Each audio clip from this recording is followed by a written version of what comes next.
todos prontos para o céu? Poderia ser uma afirmação, mas é uma pergunta. Você está pronto para o céu? E eu estou pronto para o céu?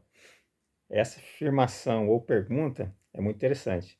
Preste atenção que no final você vai entender o porquê. Mas enquanto isso, você está pronto para o céu? Você está pronto para o céu. Vamos relembrar a cena. E para você ter uma riqueza de detalhes, eu vou falar aqui de uma passagem bíblica e do acontecimento, mas que, por favor, você preste bastante atenção, porque são cenas. Vamos voltar ali nas cenas finais. E para que haja riqueza de detalhe, eu vou narrar aqui.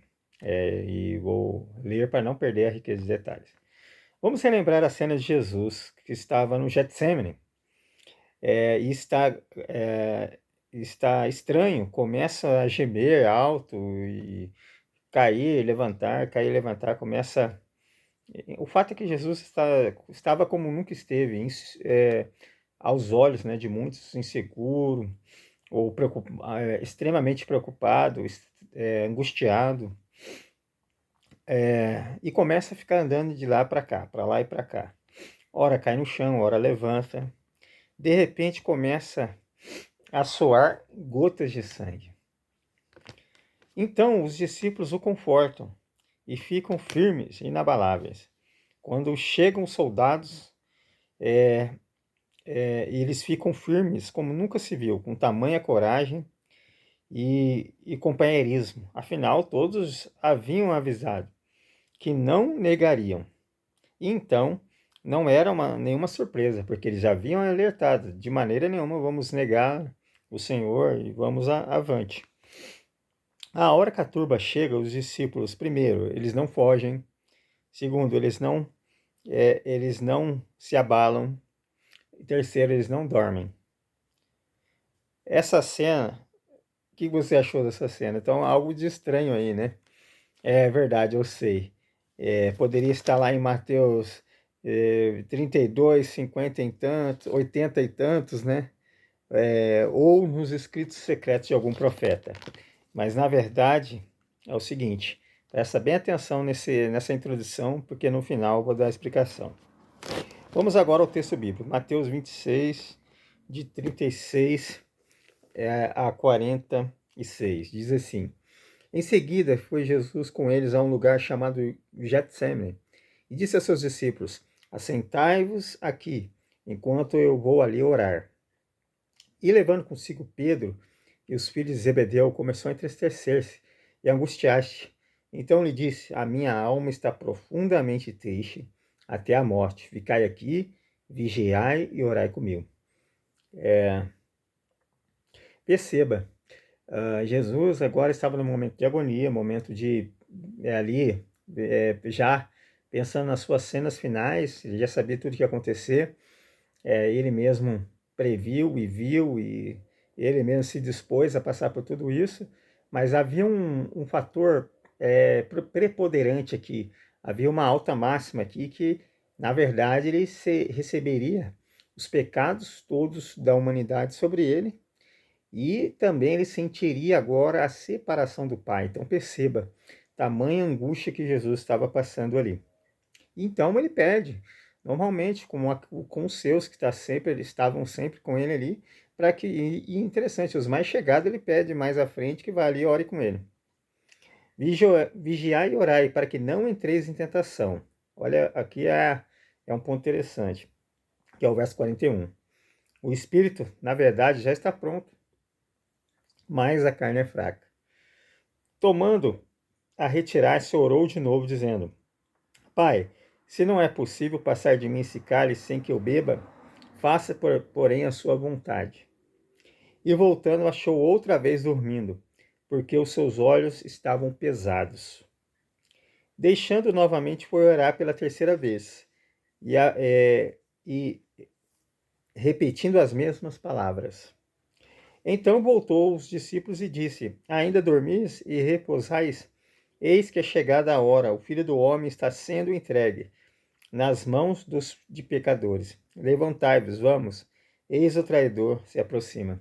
Então perceba que texto fantástico, né? A gente percebe aqui Jesus em agonia, suando gotas de sangue, com tamanha angústia, tamanho sofrimento. E ele só pede um favor, por favor, que vocês orem por mim e intercede para vocês também, porque o momento que virá é difícil. Mas a cena é marcante porque ninguém se compadece e ninguém passa a orar. Todos dormem. E quando viram o rosto de Jesus em sangue, eles e as manchas de sangue, eles ficaram apavorados, né? Nunca viam tamanha cena antes. Cristo experimentou a agonia no lugar do pecador. Então Jesus estava ali experimentando, começando a experimentar, né? E depois chegaria à cruz ali os pecados transferidos para ele. E isso causava o quê? Jesus sentiu a ausência do Pai. Imagina, de eternidade em eternidade.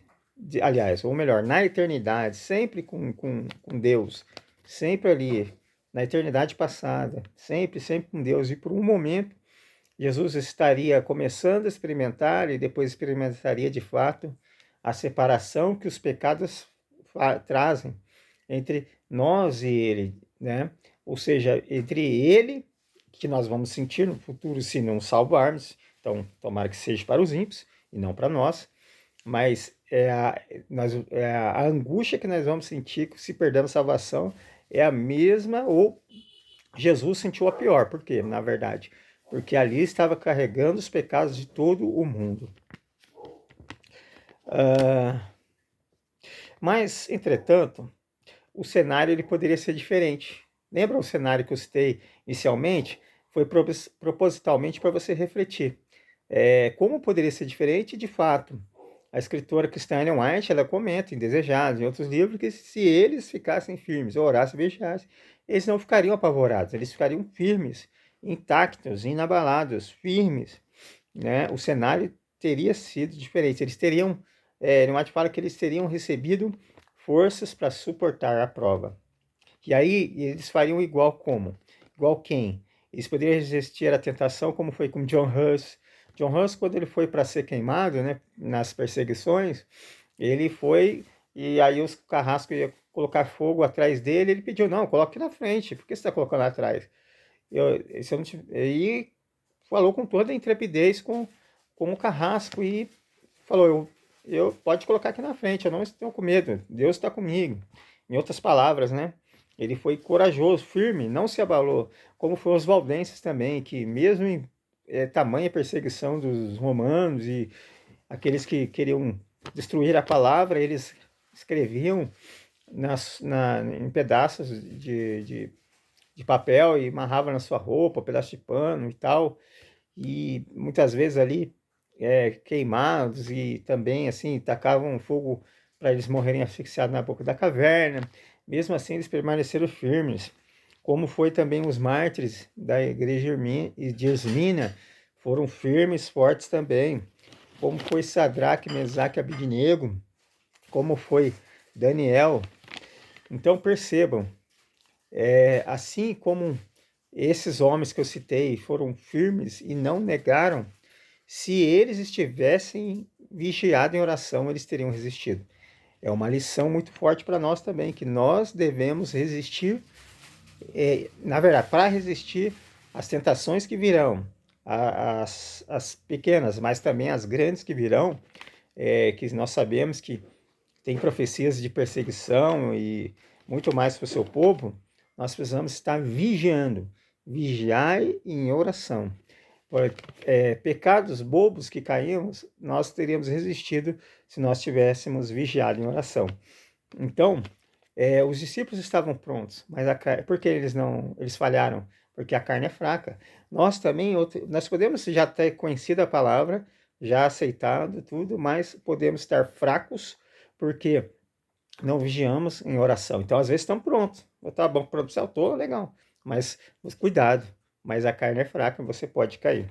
Então, que Deus abençoe a mim, que Deus abençoe a você, que possa vigiar em oração para que não caia em tentação.